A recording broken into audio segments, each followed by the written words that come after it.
बच्चों कैसे हो? सब अच्छे हो? सब प्रसन्न हो? अब हम माँ भगवद गीता की आरती एक लाइन और बढ़ाएंगे आज, आनंद लेंगे।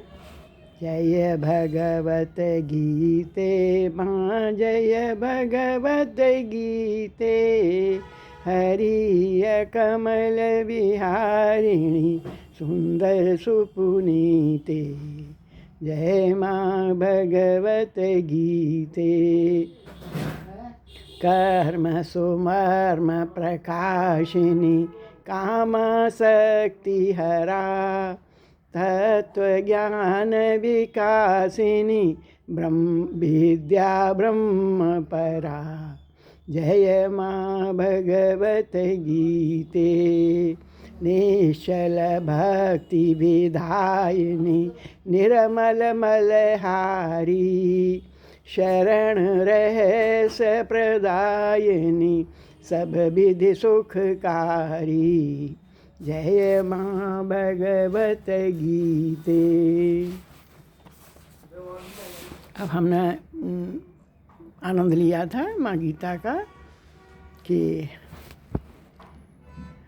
कि तद ब्रह्म किम अध्यात्म की कर्म पुरुषोत्तम, अधिभूतम च किम प्रोक्तम अधिदेवम किमुच्यते, अधियज्ञम कथम कोत्रम देहेस्मिन् मधुसूदन, प्रयाण काले च कथम योग्यसी नियतात्मभिः। हम थोड़ी ऊंची कक्षा में आ गए हैं तो बहुत ध्यान से बार बार उस लाइन को दोहरा के सुनेंगे, पढ़ेंगे तो बहुत आनंद आएगा। अर्जुन बोले, हे पुरुषोत्तम, वह ब्रह्म क्या है, अध्यात्म क्या है, कर्म क्या है, और अधिभूत किसको कहा गया है, और अधिदेव किसको कहा जाता है। यहाँ अधियज्ञ कौन है और वह इस देह में कैसे है। हे मधुसूदन, वशीभूत अंतःकरण वाले मनुष्यों के द्वारा आप कैसे जानने में आते हैं। श्री भगवान उवाच, अक्षरं ब्रह्म परम स्वभावो ध्यानमुच्यते, भूत भावोत्करो विसर्ग कर्म संगित। श्री भगवान बोले, परम अक्षर ब्रह्म है और परा प्रकृति, परा माने प्रकृति, जीव को अध्यात्म कहते हैं। प्राणियों की सत्ता को प्रकट करने वाला त्याग कर्म कहा जाता है।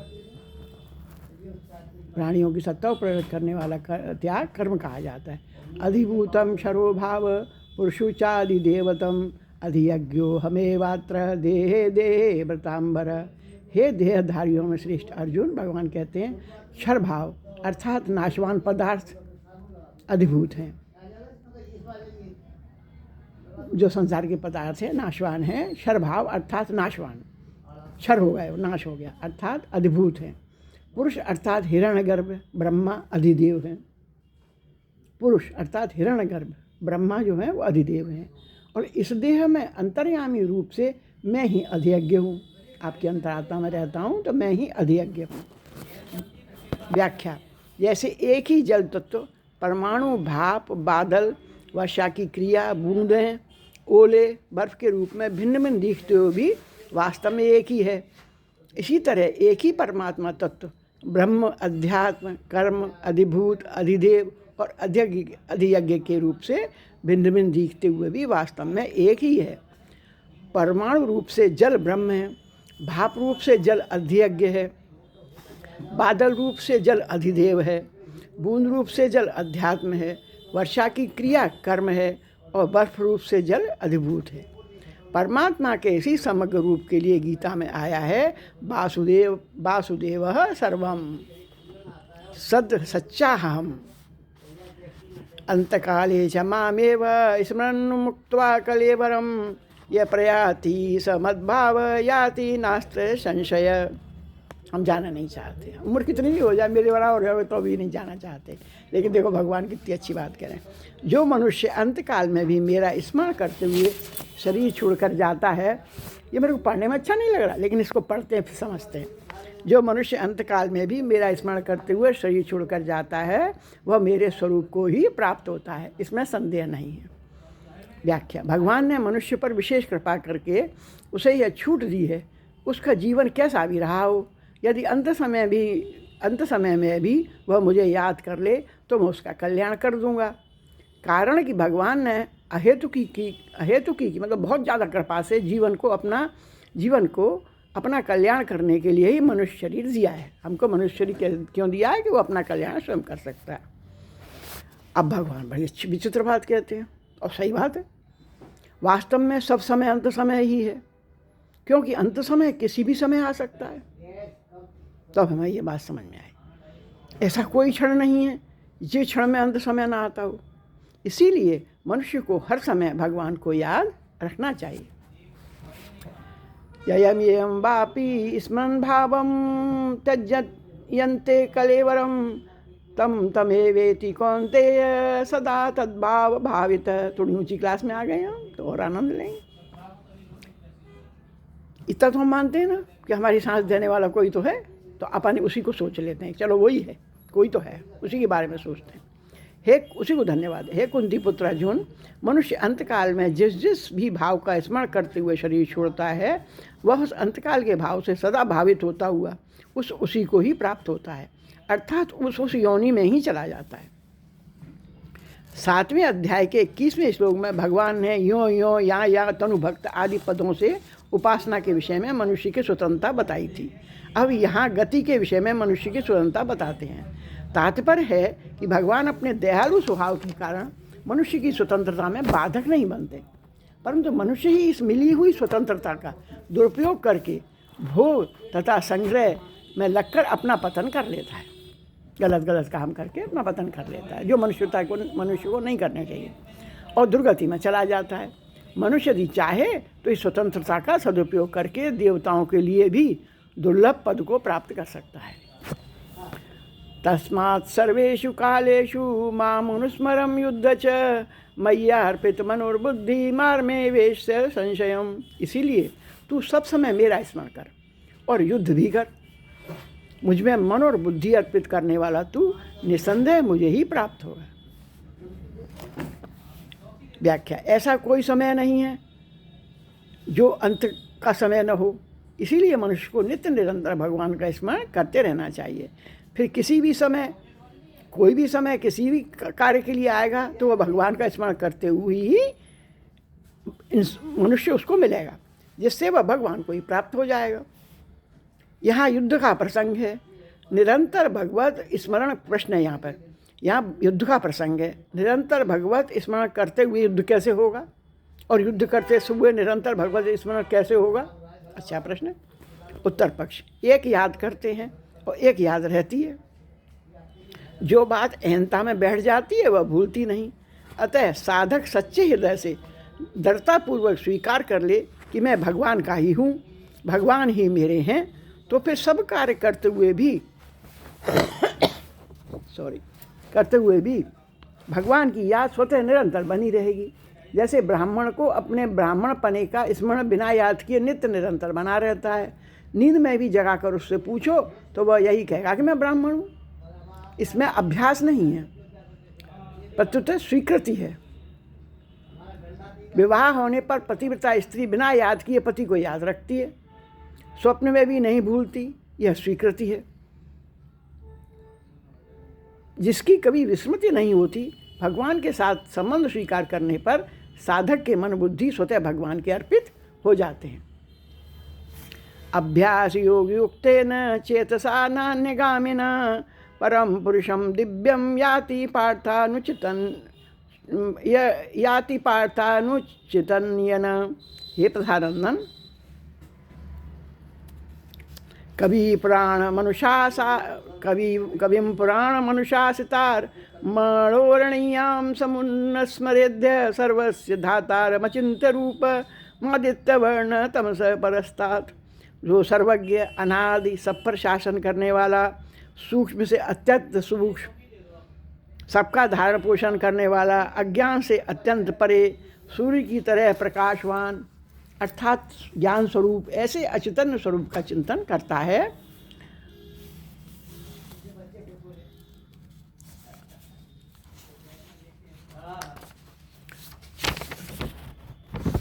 भक्त केवल भगवान को ही अपना मानता है और सदा उन्हें अपने पास देखता है। इसीलिए वह नित्य निरंतर भगवान में ही लगा रहता है। उसकी दृष्टि में एक भगवान के सिवाय अन्य की सत्ता न होने से उसका मन भगवान को छोड़कर कहाँ जाए, कैसे जाए, क्यों जाए। इसीलिए वह अनन्य चित्त वाला हो जाता है। उसे भगवान का स्मरण करना नहीं पड़ता, परंतु तो उसके द्वारा स्वतः भगवान का स्मरण होता है। ऐसे नित्य निरंतर भगवान में लगे हुए भक्त के लिए भगवान सुलभ हैं। सर्वोत्तम का अर्थ है जिस दिन से साधक ने इस बात को पकड़ा उस दिन से लेकर बराबर भगवान का स्मरण करे। और नित्यशय का अर्थ है जब से नींद खुले तब से नींद आने तक भगवान का स्मरण उसको बना रहे। भगवान संपूर्ण देश, काल, वस्तु, व्यक्ति, घटना, अवस्था, परिस्थिति आदि में परिपूर्ण होने से प्राणी मात्र को नित्य प्राप्त हैं। अतः उनके विषय में सुलभता अथवा दुर्लभता कहना बनता ही नहीं है, परंतु लोगों ने उन्हें दुर्लभ मान रखा है। इस मान्यता को मिटाने के लिए भगवान यहाँ अपने को सुलभ बताते हैं। अब प्रश्न आता है कि तो फिर सबको भगवत प्राप्ति का अनुभव क्यों नहीं हो रहा है? उत्तर, जैसे गाय के शरीर में व्याप्त घी किसी के काम नहीं आता, ऐसे ही सब में व्याप्त होने पर भी भगवान लगन के बिना अनुभव में नहीं आते। लगन न होने का कारण है शरीर संसार को सत्ता और महत्ता देकर उन्हें अपना मानना। इसीलिए भगवान ने नित्य निरंतर अपने में लगे हुए भक्ति के लिए ही अपने को सुलभ बताया है। मामोपेत्यम पुनर्जन्म दुःखालयम शाश्वतम नाप्नुवन्ति महात्मानं संसिद्धि परमगता।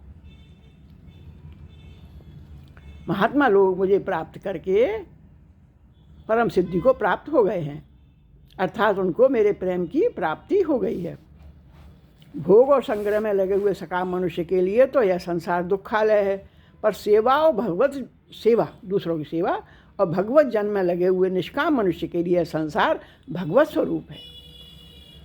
परमात्मा तत्व की प्राप्ति एक बार होती है और सदा के लिए होती है। इसीलिए परमात्मा को प्राप्त हुए मनुष्य का पुनर्जन्म नहीं होता, वह सदा सदा के लिए जन्म मरण से छूट जाता है। यदि उसमें भक्ति के संस्कार हों तो वह जन्म मरण से मुक्ति के साथ साथ प्रतिक्षण वर्धमान परम प्रेम को भी भगवान को प्राप्त कर लेता है। आ ब्रह्म भुवना न लोका पुनर्वार्तिनो अर्जुन मामुपैत्यम तु कौन्तेय पुनर्जन्म न विद्यते। हे अर्जुन, ब्रह्मलोक तक सभी लोग पुनरावृत्ति वाले हैं, अर्थात वहाँ जाने पर पुनः संसार में लौटना पड़ता है, परंतु हे कौन्तेय, मुझे प्राप्त होने पर पुनर्जन्म नहीं होता। भोग और संग्रह की आसक्ति से ही पुनर्जन्म होता है। इसीलिए जिस मनुष्य में भोग और संग्रह की आसक्ति है वह यदि पुण्य कर्मों के प्रभाव से ब्रह्मलोक तक चला जाए तो भी उसे लौटकर संसार में आना ही पड़ता है। ब्रह्मलोक तक सभी लोगों की प्राप्ति कर्मों का फल है। जब प्रत्येक कर्म का आरंभ और अंत होता है तो फिर उसका फल अविनाशी कैसे होगा? परंतु परमात्मा की प्राप्ति कर्मों का फल नहीं है। परमात्मा की प्राप्ति होने पर फिर वहाँ से लौटकर संसार में नहीं आना पड़ता। सहस्रयुग पर्यंतम यद ब्रह्मणो विदु रात्रिम यु सहस्रानान्ते ते हो रात्रि विदो जना। जो मनुष्य ब्रह्मा के 1000 चतुर्वर्गीय एक दिन को, मतलब 1000 के चारों युगों के 1000 साल हो जाएं, एक तो वो ब्रह्मा का एक दिन होता है, और 1000 चतुर्युगी वाली एक रात्रि को जानते हैं, वे मनुष्य ब्रह्मा के दिन और रात को जानने वाले हैं। अव्यक्तादव्यक्तं सर्वा प्रवनन्ते हरामगमे रास्त्रागमे प्रलीयन्ते तत्रैवाप्य स संयते। भूतग्राम स एवायं भूत्वा भूत्वा प्रलीयते रास्त्रायागमे वशं पार्थ प्रवर्त हरागमे। बदलने वाले शरीर संसार का विभाग अलग है और न बदलने वाले आत्मा परमात्मा का विभाग अलग है। शरीर संसार तो बार बार उत्पन्न होते और नष्ट होते हैं, पर आत्मा और परमात्मा वे ही रहते हैं। कितने भी प्रलय, महाप्रलय, सर्ग, महासर्ग क्यों न हो जाएं, जीवात्मा स्वयं वहीं का वहीं रहता है। इसीलिए देश, काल, वस्तु, व्यक्ति, क्रिया, अवस्था, परिस्थिति आदि के अभाव का अनुभव तो सबको होता है, पर स्वयं के अभाव का अनुभव कभी किसी को नहीं होता। परंतु शरीर को मैं और मेरा तथा मेरे लिए मान लेने के कारण शरीर के परिवर्तन को जीवात्मा अपना परिवर्तन मान लेता है और बार बार आता है और जाता है। जैसे रेलगाड़ी पर चढ़ने से मनुष्य रेलगाड़ी के परवश हो जाता है, जहाँ रेलगाड़ी जाएगी वहाँ उसे जाना ही पड़ता है। ऐसे ही शरीर के साथ संबंध जोड़ने से मनुष्य प्रकृति के परवश हो जाता है और उसे जन्म मरण के चक्कर में जाना ही पड़ता है। परस्मास्तु भावोन्यो व्यक्तो व्यक्तात् सनातन यस सर्वेषु भूतेषु नत्य शुनो विनश्यति।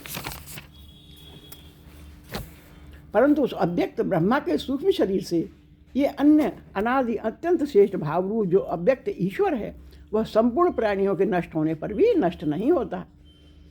व्याख्या। ब्रह्मा जी के सूक्ष्म शरीर से भी श्रेष्ठ कारण शरीर मूल प्रकृति है और उससे भी श्रेष्ठ परमात्मा है। परमात्मा के समान भी दूसरा कोई नहीं है, उनसे श्रेष्ठ कोई कैसे हो सकता है।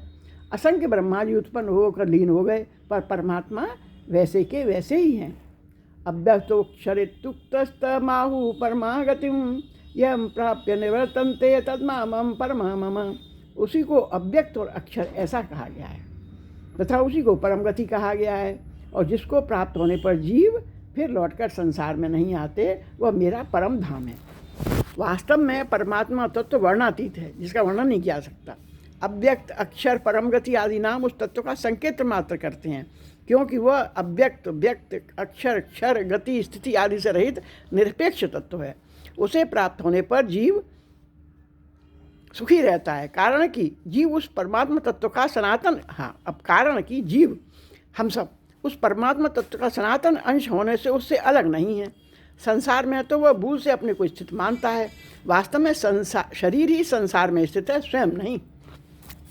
पुरुष सपर पार्थ भक्त्या लभ्यस्त्वनन्य यस्तानि भूतानि येन सर्वमिदं ततम्। हे प्रधानंदन अर्जुन, संपूर्ण प्राणी जिसके अंतर्गत हैं और जिससे यह संपूर्ण संसार व्याप्त है, वह परम पुरुष परमात्मा तो अनन्य भक्ति से प्राप्त होने योग्य है। व्याख्या। ज्ञान मार्ग में तो ज्ञानी पुरुष संसार से छूट जाता है, मुक्त हो जाता है और अपने स्वरूप में स्थित हो जाता है, परंतु भक्ति मार्ग में संसार से मुक्त होने के साथ साथ भक्त को भगवान की तथा उनके प्रेम की भी प्राप्ति हो जाती है। अतः कर्मयोग तथा ज्ञान योग तो साधन है और भक्ति योग्य साध्य है, मतलब मंजिल है हमारी। यत्र काले त्वनावृत्तमावृत्ति चैव योगिनः प्रयाताम यान्ति न तकालम वक्ष्यामि भरतर्षभ। परंतु हे भरतवंशियों में श्रेष्ठ अर्जुन, जिस काल अर्थात मार्ग में शरीर छोड़कर गए हुए योगी अनावृत्ति को प्राप्त होते हैं, जिस मार्ग में गए हुए आवृत्ति को प्राप्त होते अर्थात पीछे लौट कर आते, उस काल को अर्थात दोनों मार्गों को मैं कहूँगा। जैसे किसी स्थान पर हमारी कोई वस्तु कपड़ा थैला रुपए आदि छूट जाती है, उसे लेने के लिए हम वापस उस स्थान पर आते हैं, ऐसे ही संसार में किसी वस्तु व्यक्ति मनुष्य की मन उसमें बना रहता है तो पुनः लौटकर संसार में आना पड़ता है। तात्पर्य है कि परिवर्तनशील शरीर संसार के साथ संबंध रखने से पीछे लौटकर आना पड़ता है और शरीर संसार के साथ संबंध रखने से वह पीछे लौटकर नहीं आना पड़ता। अग्नि ज्योति रहे शुक्ल षड्मासा उत्तरायणम तत्र प्रयाता गच्छन्ति ब्रह्म ब्रह्म विदो जना। जिस मार्ग में प्रकाश स्वरूप अग्नि का अधिपति देवता, दिन का अधिपति देवता, शुक्ल पक्ष का अधिपति देवता और 6 महीनों वाला उत्तरायण का अधिपति देवता है, उस मार्ग से शरीर छोड़कर गए हुए ब्रह्मवेत्ता पुरुष पहले ब्रह्मलोक को प्राप्त होकर पीछे ब्रह्मा के साथ ब्रह्म को प्राप्त हो जाते हैं।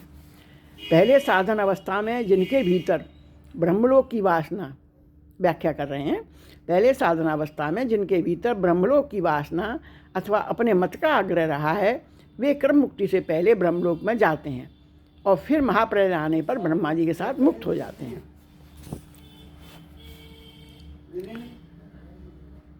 धूमोरास्ति तथा कृष्ण षड्मासा दक्षिणायनम तत्र चांद्रमसम ज्योति योगी प्राप्य निवर्तते।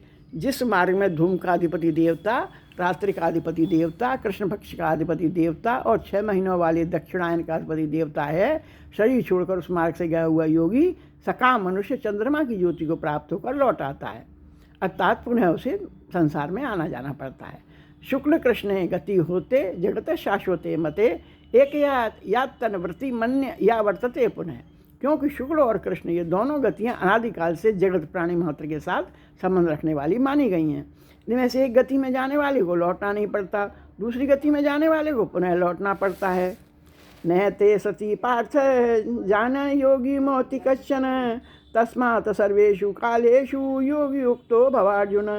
हे प्रधानंदन, इन दोनों मार्गों को जानने वाला कोई भी योगी मोहित नहीं होता। अतः हे अर्जुन, तू सब समय में योग युक्त समता में स्थित हो जा। व्याख्या: सकाम भोग तथा संग्रह की कामना वाला मनुष्य ही मोहित होता है, अर्थात बार बार जन्म मरण में आता है। शुक्ल और कृष्ण मार्ग को जानने वाला मनुष्य निष्काम योगी हो जाता है और कृष्ण मार्ग को प्राप्त हो जाता है। वेदेषु यज्ञेषु तपसु चैव दानेषु यत्न पुण्य फलम प्रदृष्टिम अत्येति तत्सर्वमिदं विदित्वा योगी परम स्थान उपेति चाद्यम। योगी माने भक्त। इसको इस अध्याय में वर्णित विषय को जानकर भक्त वेदों में, यज्ञों में, तपों में तथा दान में जो जो पूर्ण फल कहे गए हैं उन सभी पूर्ण फलों का अतिक्रमण कर जाता है। कौन? भगवान का भक्त, और आदि स्थान परमात्मा को प्राप्त हो जाता है। मतलब भक्त सबसे ऊंचा बताया है कि वेदों में, यज्ञों में, तप और जो तप करते हैं तथा दान में जो जो पूर्ण फल कहे गए हैं उन सब पूर्ण फलों को भी पार कर जाता है ईश्वर का भक्त जो होता है। पूर्व श्लोक में शुक्ल और कृष्ण दोनों गतियों का उपसंहार करके भगवान यहाँ पूरे अध्याय का उपसंहार करते हैं। वेदाध्ययन, यज्ञ, तप, दान आदि जितने ही पुण्य कर्म हैं उनका अधिक से अधिक फल ब्रह्मलोक की प्राप्ति होना है, जहाँ से पुनः लौटकर संसार में आना पड़ता है। परंतु भगवान का आश्रय लेने वाला भक्त उस ब्रह्मलोक का भी अतिक्रमण करके परम धाम को प्राप्त हो जाता है, जहाँ से पुनः लौटकर संसार में आने का कष्ट नहीं उठाना पड़ता। इतम तु देते गुहतम प्रवक्षामन्य सूयवे ज्ञानम विज्ञान सहितम यज्ञात्वा मोक्ष से शुभात। यहाँ ये प्रश्न उठता है मेरे मन में कि भाई बार बार आने जाने में क्या परेशानी है। मेरे मन में भी उठता है, बच्चों के मन में तो उठेगा ही। लेकिन अभी मुझे समझ में आया कि आप तो मानव के रूप में आए हो, इस जन्म में क्या कर्म करोगे, अगले जन्म में कौन सा कीड़ा, कौन सा जानवर क्या मिलेगा, कौन सा शरीर मिलेगा, ये इसका भाव है। इसीलिए मनुष्य जन्म को उन्होंने सर्वश्रेष्ठ बताकर उसकी महिमा गाते गाते भगवान थके नहीं हैं कि कुछ ऐसे कर्म करो, कुछ ऐसा जीवन जियो कि आगे भी तुमको किसी श्रीमान के घर में जन्म हो, जहाँ तुम्हारा महामानव बनने का सपना उससे आगे बढ़ जाए जहाँ तक तुम पहुँचे हो। ये बात मेरी समझ में अब आई है। हम ऐसे कैसे मान लेंगे हर जन्म में हमको मनुष्य का ही जन्म मिल जाएगा। इसीलिए इस जन्म का भगवान ने बार बार जो महत्व बताया है उसका बहुत बड़ा कारण ये है कि अगर मनुष्य योनि में लौटना है और अच्छे कर्मों को करना है, इन दोनों का तारतम्य बैठता है तो बहुत महत्वपूर्ण है मानव जन्म। हमें क्या गारंटी है हमें कौन सा जन्म मिलेगा, इसीलिए इसमें बताया है। तो आप समझते हैं अपन। श्री भगवान बोले, अत्यंत गोपनीय विज्ञान सहित ज्ञान दोष दृष्टि रहित तेरे लिए, उससे बोल रहे हैं अर्जुन से, तू दोष दृष्टि रहित है, तू दोष नहीं देखता है, तेरे लिए मैं अच्छी तरह से कहूँगा जिसको जानकर तू अशुभ से अर्थात जन्म मरण रूप संसार से मुक्त हो जाएगा। अपने स्वरूप को जानना ज्ञान है। अब देखो, अब थोड़ा सा समझते हैं। अपने स्वरूप को जानना मतलब हम क्या हैं, हम भगवान के अंश हैं, है ना। हम संसार में आए हैं, संसार में इतने समय हमें मिला है, लेकिन हम संसार में के अंश नहीं हैं, हम भगवान के अंश हैं। तो इसका मतलब क्या हुआ कि हमको हमेशा आनंद से रहना है और हमेशा भगवान के को स्मरण करना है। ठीक है, तो क्या हो गया, अपने स्वरूप को जानना ज्ञान है और समग्र भगवान को जानना विज्ञान है। लो साहब, अब समग्र भगवान क्या हुए, धरती, पहाड़, पशु पक्षी, चर अचार, चराचर सब भगवान है। तो ये क्या हो गया, विज्ञान। कोई पूछे हमसे कि ज्ञान क्या है, तो स्वयं के रूप को जानना ज्ञान है और समग्र भगवान के स्वरूप को जानना कि मतलब कैसा भी चींटी से लेकर हाथी तक कोई भी संसार में जीव जंतु है और वो सब भगवान का ही रूप है। ये जानना क्या है, विज्ञान है। समग्र सगुण ही हो सकता है, क्योंकि निर्गुण के अंतर्गत तो सगुण आ नहीं सकता, पर सगुण के अंतर्गत निर्गुण भी आ जाता है।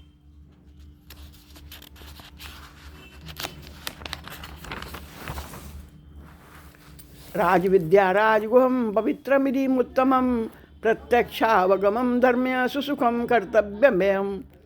यह विज्ञान सहित ज्ञान अर्थात समग्र रूप से संपूर्ण विद्याओं का राजा और संपूर्ण गोपियों का राजा है। यह अति पवित्र तथा अति श्रेष्ठ है और इसका फल भी प्रत्यक्ष है। यह धर्ममय है, अविनाशी है और करने में भी बहुत सरल है, अर्थात इसको प्राप्त करना बहुत ही सरल है। यह विज्ञान सहित ज्ञान करने में बहुत सुगम है, क्योंकि सब कुछ परमात्मा ही है। इसे स्वीकार मात्र करना है, इसमें कोई परिश्रम अथवा अभ्यास की तो जरूरत है नहीं, मानना है, हमको स्वीकार करना है। हे परंतप, इस धर्म की महिमा पर श्रद्धा न रखने वाले मनुष्य मुझे प्राप्त न होकर मृत्यु रूपी संसार के मार्ग में लौटते रहते हैं। पूर्व श्लोक में कथित विज्ञान सहित ज्ञान की महिमा पर श्रद्धा न रखने वाले मनुष्य इससे लाभ नहीं उठाते।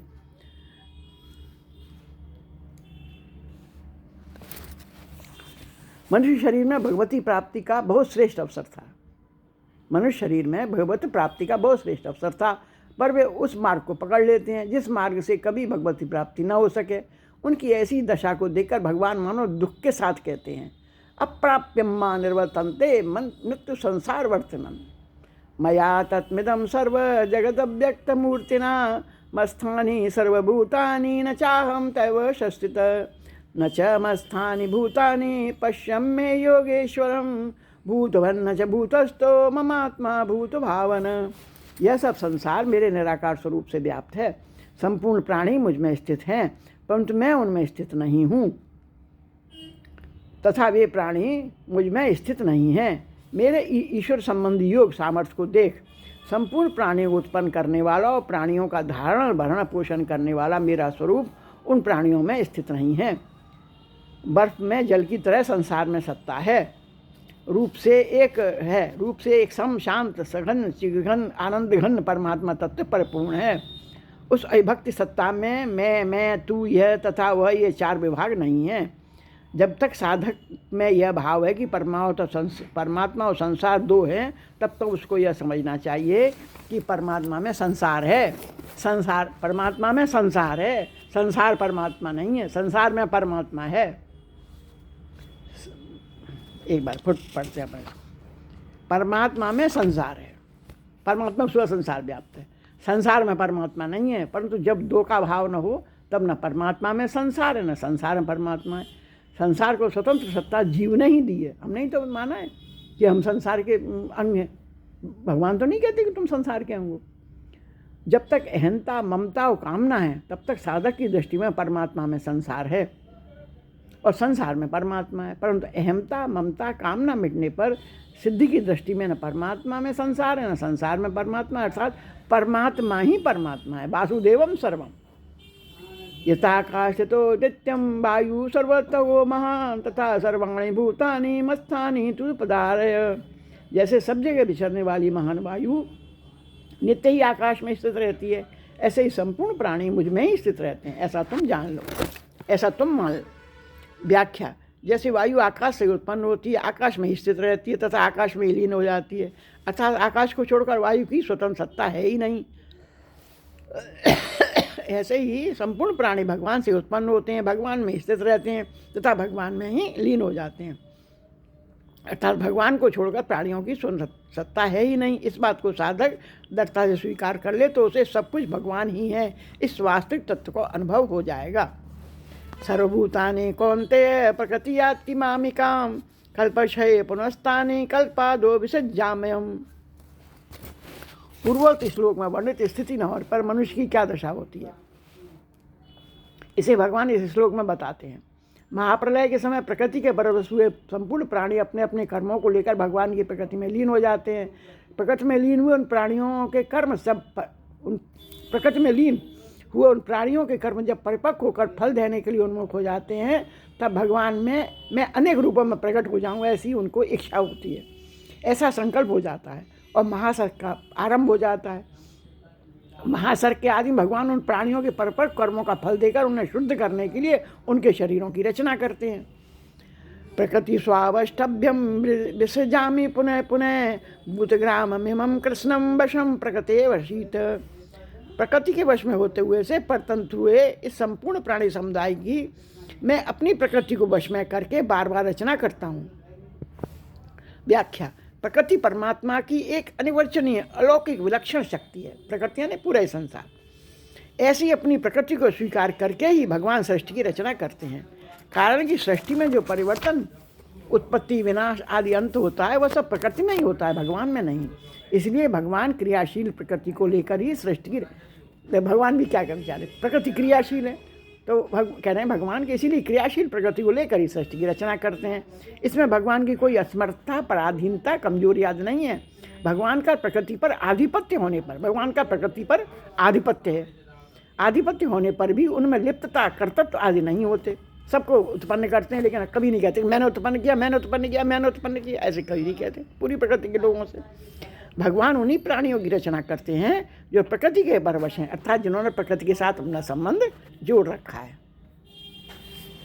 अब बहुत हमारा वीडियो बहुत बड़ा हो गया, फिर अब आगे चलेंगे। बहुत ही सुंदर ये जो है, थोड़ी हमारी क्लास ऊंची हो गई, होनी भी चाहिए। तो तुम सबको नमन, सबको वंदन, माँ भगवद गीता के चरणों में वंदन और मुनि व्यास के चरणों में शत शत नमन। मंगलम भगवान विष्णु, मंगलम गणेश, मंगलम पुंडरीकाक्षम, मंगलम मंगलाय तनोहरि। मेरा सबको पुनः पुनः वंदन।